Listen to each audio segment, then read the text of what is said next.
I stayed up way too late last night. I had a couple beers and ended up playing Minecraft with my brother until sometime after 2. I was just about to fall asleep when my phone rang.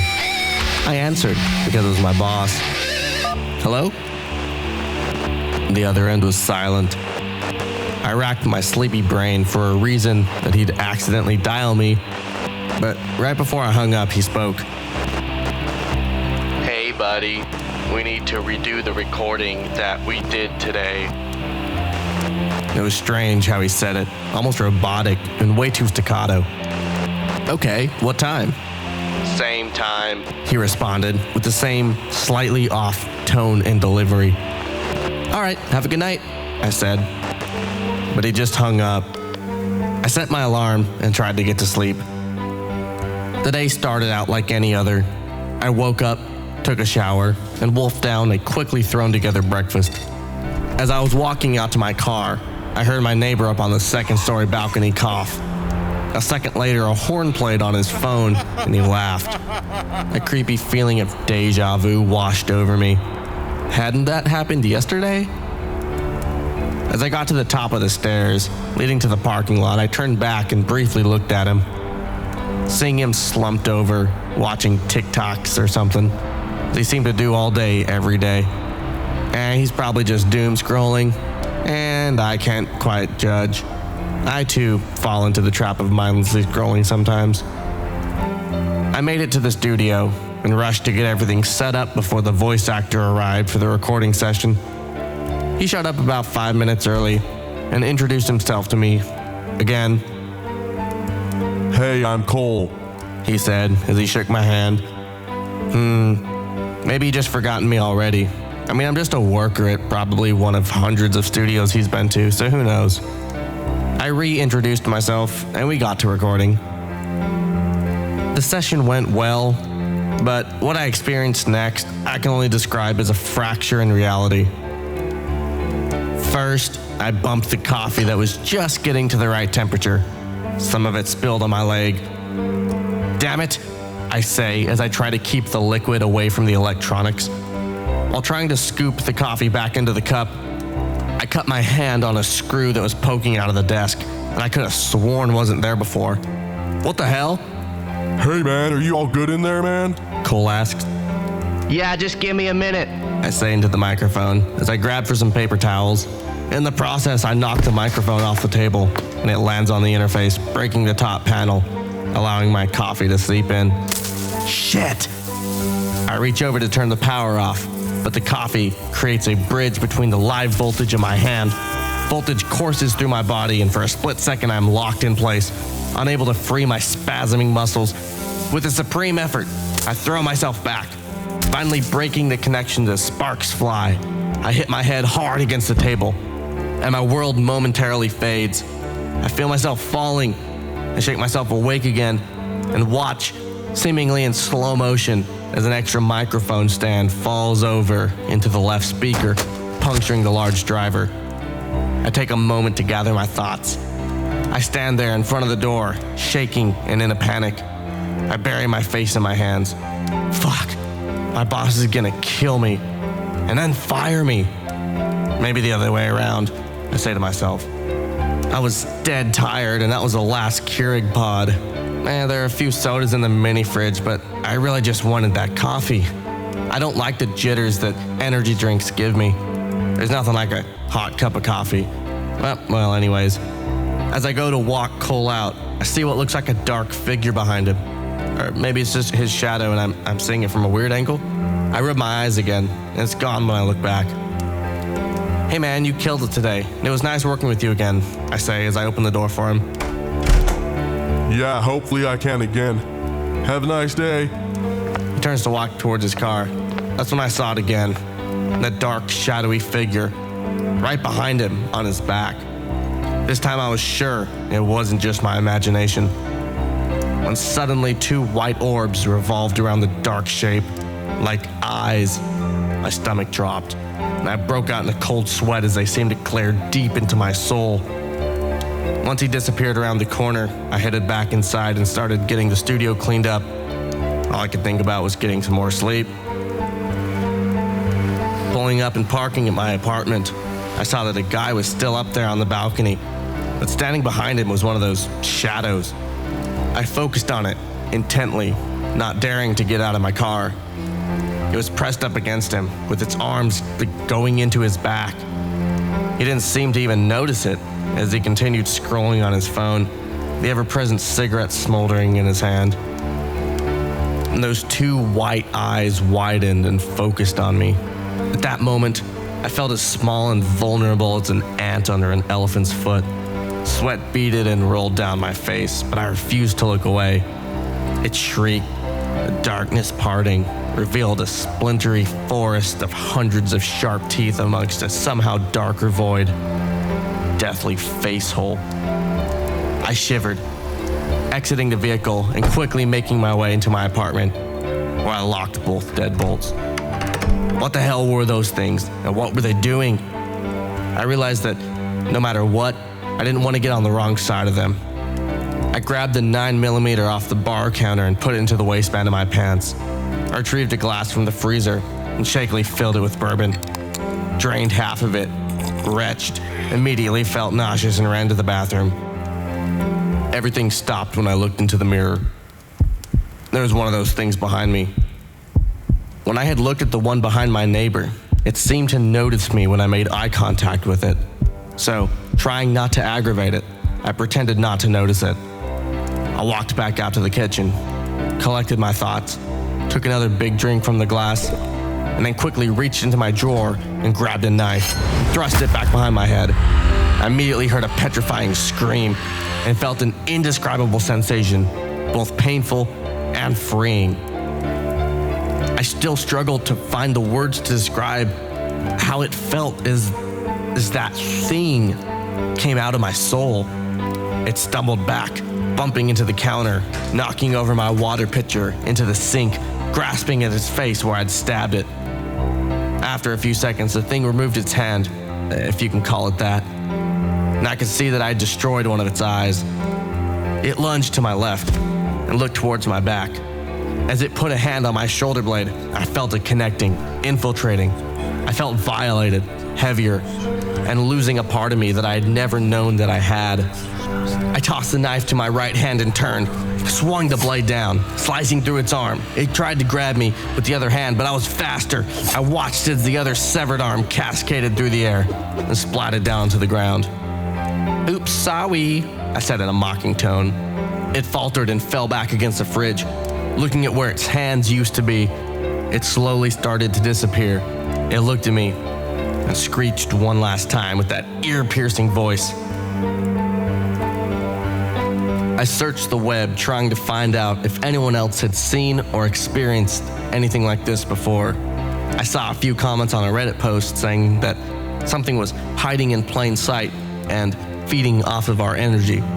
It also said that the only way to free yourself is to stay up for 7 days.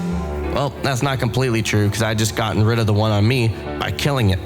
But I guess that some people might not want to kill a creature, especially if it's somewhat human looking. Fucking morals or something. I don't know.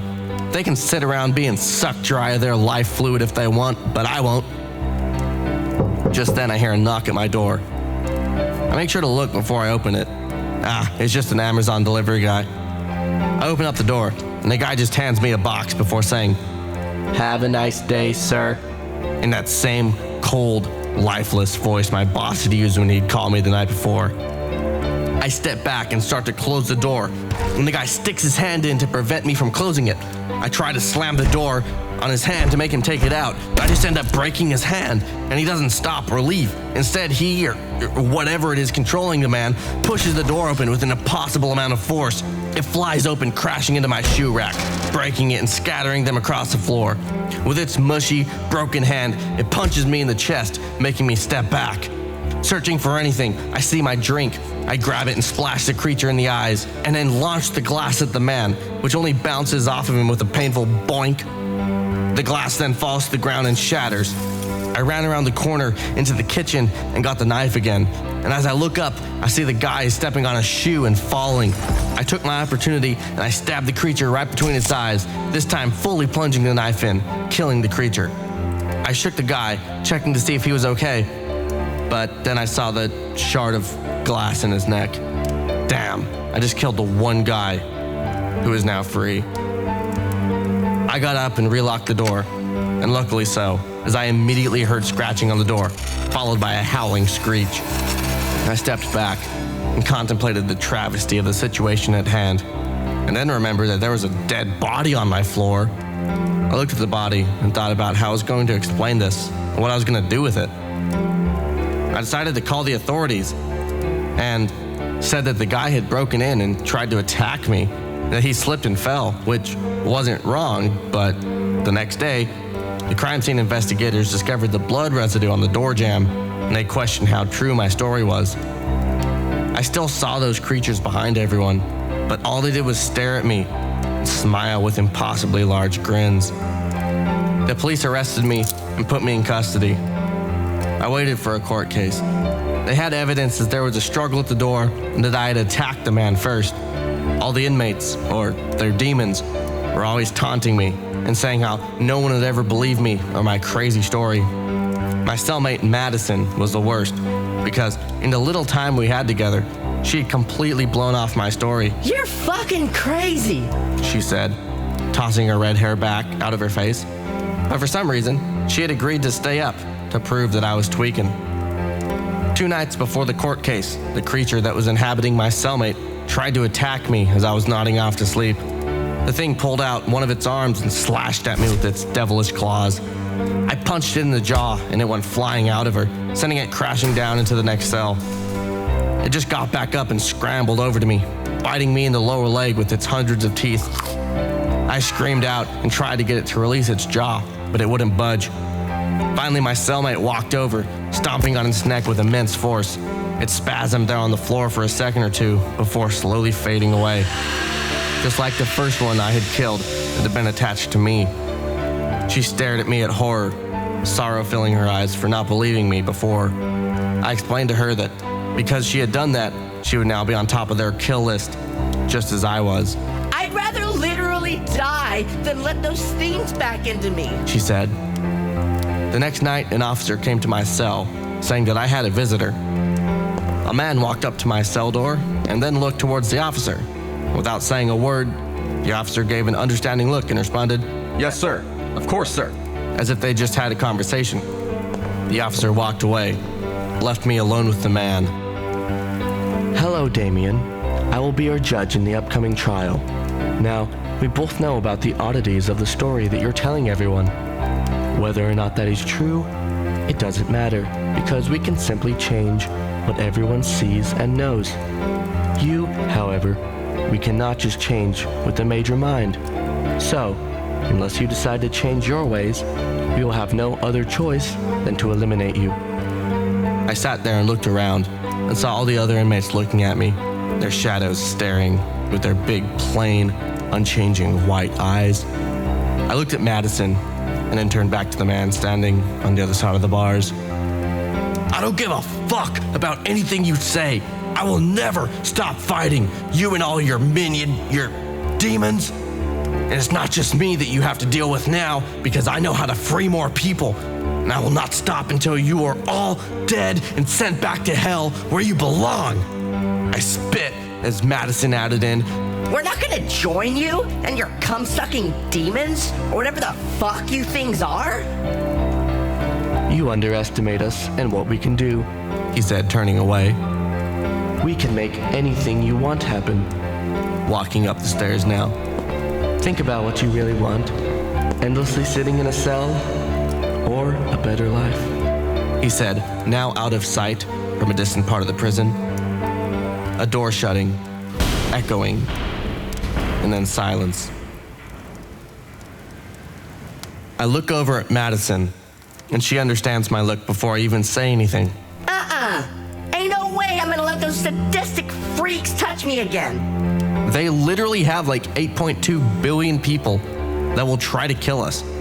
We both know how terrifying those monsters are, and if we reject their offer for what they believe to be all that we could want, then they won't hold anything back, I say, trying to get through to her that our decision will be the life or death of us.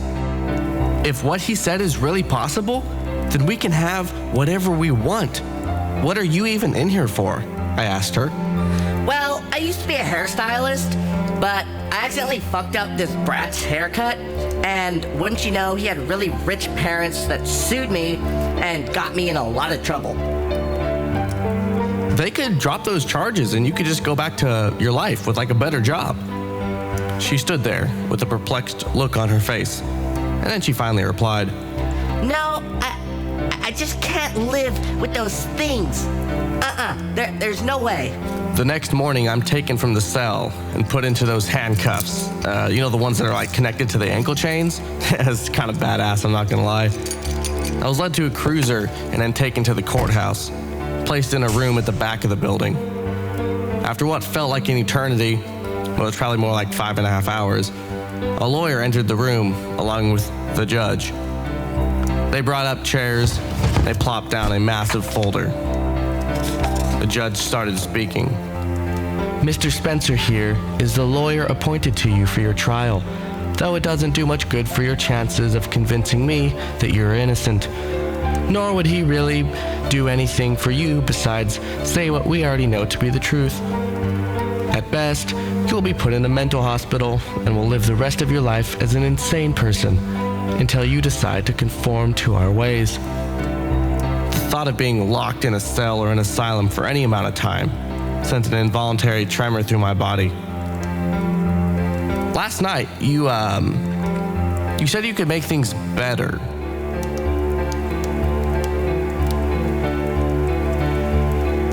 Hey guys, I was going through my files when I found this.